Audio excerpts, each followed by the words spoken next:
சட்டப்பேரவையில் முன்னாள் முதல்வர் ஓ பன்னீர்செல்வத்திடமிருந்து அதிமுக உறுப்பினர்கள் விலகி அமர்ந்த காட்சி விவாதத்தை ஏற்படுத்தியுள்ளது. பேரவையில் அதிமுக உறுப்பினர் கடம்பூர் ராஜு இருக்கையில் அக்ரி கிருஷ்ணமூர்த்தி அமர்ந்து செங்கோட்டையனுடன் பேசிக் கொண்டிருந்தார். பின்னர் கடம்பூர் ராஜு அவரது இருக்கைக்கு வந்ததும் செங்கோட்டையன் சற்று நகர்ந்து அமர அக்ரி கிருஷ்ணமூர்த்தி, கடம்பூர் ராஜு மூவரும் நெருக்கமாக அமர்ந்து பேசிக் கொண்டிருந்தனர். 2 பேர் அமரும் இடத்தில் 3 உறுப்பினர்கள் நெருக்கமாக அமர்ந்திருக்க ஓபிஎஸ்க்கும் அவர்களுக்கும் நீண்ட இடைவெளியே உருவானது. சமூக வலைதளங்களில் பரவி வரும் இந்த காட்சி ஓபிஎஸ்ஸிடமிருந்து விலகியிருக்க அதிமுக உறுப்பினர்கள் சிறுபிள்ளைத்தனமாக செயல்படுகிறார்களோ என்ற விமர்சனங்களுக்கு வித்திட்டுள்ளது. அமெரிக்கா, பிரான்ஸ் உள்ளிட்ட நாடுகளைப் போன்று அரசு செலவினங்களை குறைக்க தனியார் நிறுவனங்களின் ஆலோசனையை பெறும் போக்கு உருவாகி வருவதாக கூறப்படுகிறது. பிஎஸ்என்எல் அதன் சீரமைப்புக்காக அமெரிக்காவைச் சேர்ந்த ஆலோசனை நிறுவனமான பிசிஜியுடன் இணைந்து செயல்பட்டது. இதற்கு கட்டணமாக கடந்த ஆண்டு பிசிஜி நிறுவனத்துக்கு பிஎஸ்என்எல் 132 கோடி ரூபாய் வழங்கியதாக கூறப்பட்டது.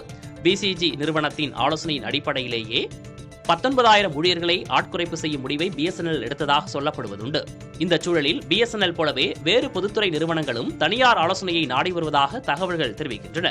அமெரிக்காவில் அரசு செலவினங்களை குறைக்க எலான் மஸ்க் தலைமையில் தனிக்குழு அமைக்கப்பட்டுள்ளது. அதேபோல் பிரான்ஸ், ஆஸ்திரேலியா உட்பட உலக நாடுகள் அரசுக்கு ஆலோசனை வழங்க தனியார் நிறுவனங்களை நாடி வருகின்றன.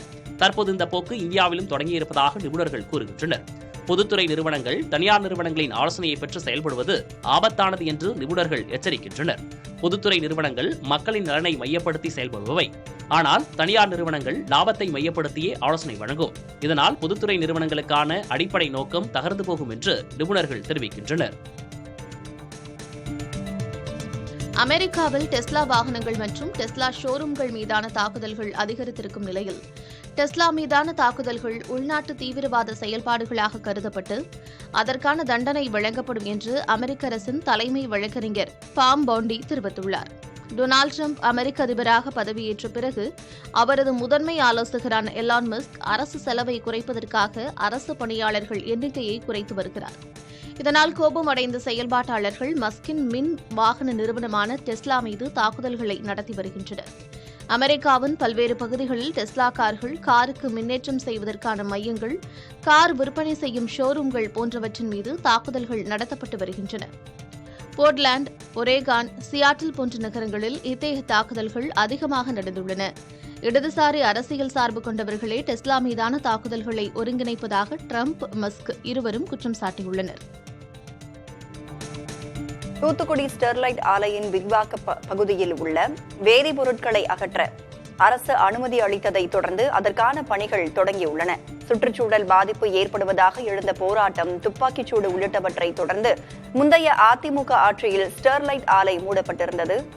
ஸ்டெர்லைட்டை முற்றிலுமாக அகற்றுவதாக பேரவைத் தேர்தலின் போது திமுக வாக்குறுதி அளித்தது. இந்த நிலையில் ஸ்டெர்லைட் ஆலையில் தேக்கி வைக்கப்பட்டுள்ள ரசாயன மூலப்பொருட்களையும் ஆலை விரிவாக்க பணியில் உள்ள பொருட்களையும் அகற்றுமாறு சூழலியல் ஆர்வலர்கள் வலியுறுத்தினர்.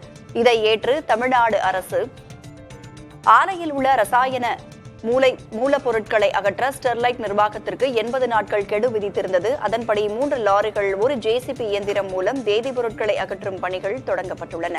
200 கண்டெய்னர்களில் சேகரிக்கப்படும் ரசாயன மூலப்பொருட்களை அதிகாரிகளின் கண்காணிப்பில் டயூ டாமன் பகுதிக்கு கொண்டு செல்ல உள்ளதாக தூத்துக்குடி ஆட்சியர் இளம் பகவத் கூறியுள்ளார்.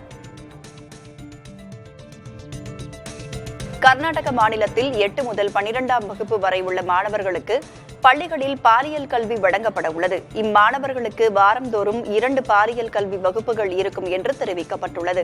மேலும் 1 முதல் 10ஆம் வகுப்பு வரை ஒழுக்கம் குறித்த பாடங்கள் கட்டாயமாக்கப்படும் என்றும் தெரிவிக்கப்பட்டுள்ளது.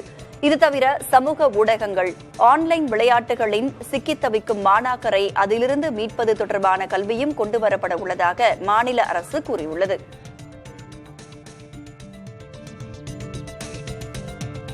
ஜப்பானில் ஜரீன் விஷவாயு கொண்டு நடத்தப்பட்ட தாக்குதலில் 30வது நினைவு தினம் அனுசரிக்கப்பட்டது. இந்த தாக்குதலில் இறந்த 14 பேரின் நினைவிடத்தில் குடும்பத்தினர், உறவினர்கள், பொதுமக்கள் அஞ்சலி செலுத்தினர்.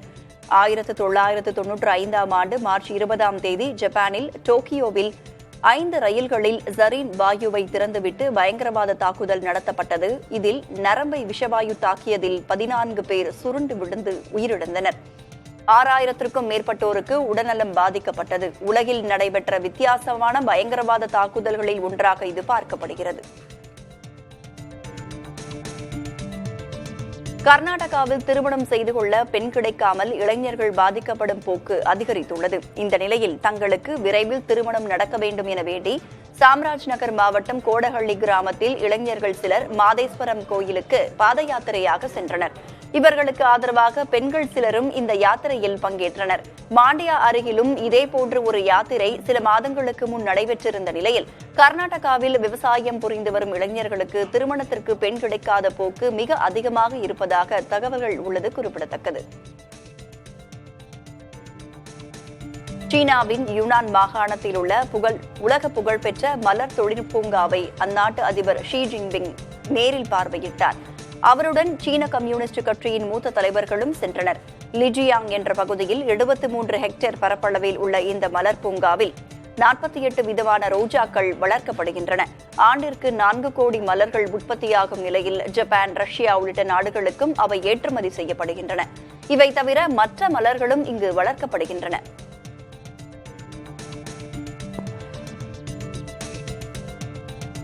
மனைவி தனிமையில் பாலியல் படங்களை பார்ப்பது கணவனுக்கு கொடுமை இழைப்பதாகாது என்று சென்னை உயர்நீதிமன்ற மதுரை அமர்வு கூறியுள்ளது.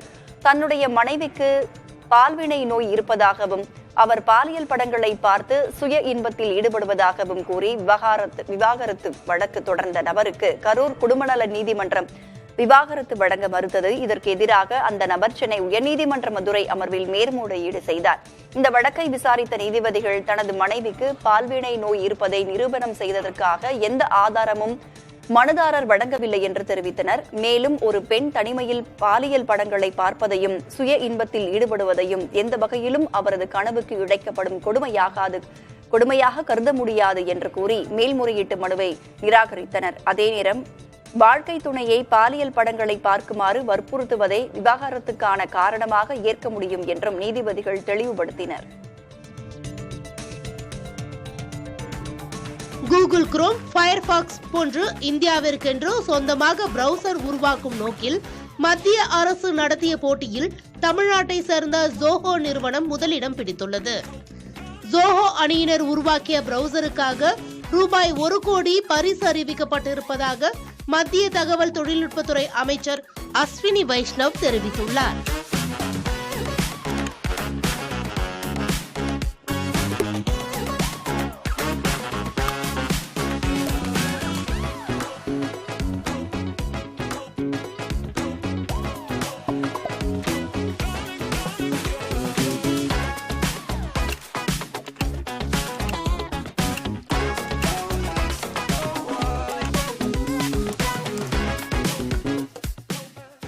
ஐடி துறையில் சர்வீஸ் ப்ராடக்ட் என 2 பிரிவுகள் உள்ளன.